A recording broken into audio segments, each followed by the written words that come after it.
प्यार में दागा मिलल मारल बहानी गम के। प्यार में दागा मिलल मारल बहानी गम के। प्यार में दागा मिलल मारल बहानी गम के। गौवा के लोगवा पागल कहे हमके। गौवा के लोगवा पागल कहे हमके। दिलवा में दर्द बदी हो सनम के। दिलवा में दर्द बदी हो सनम के। गौवा के लोगवा पागल कहे हमके। गौवा के लोगवा पागल कहे हमके।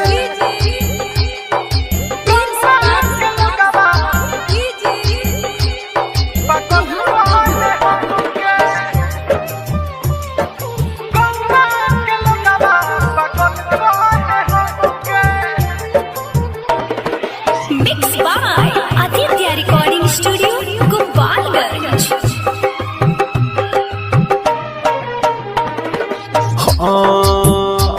न गम कम होता वे पियलो से दारू।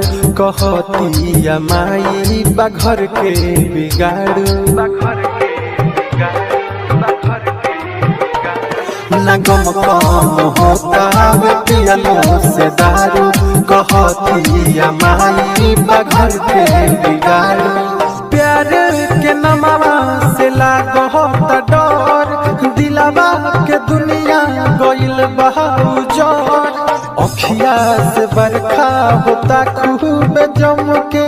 अखिया से बरखा होता खूब जम के। गौवा के लोगवा पागल कहे हमके। गौवा के लोगवा पागल कहे हमके।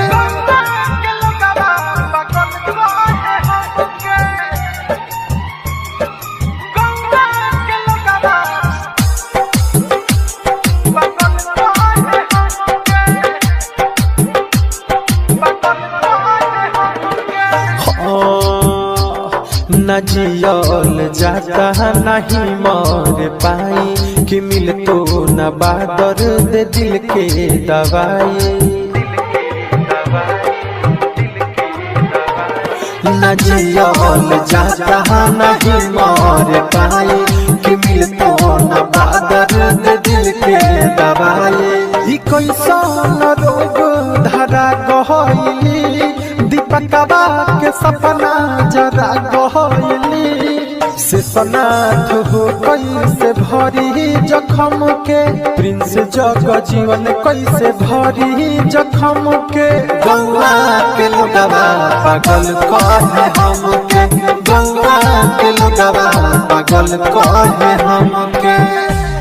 गौवा के लोगवा पागल कहे हमके। गौवा के लोगवा पागल कहे हमके।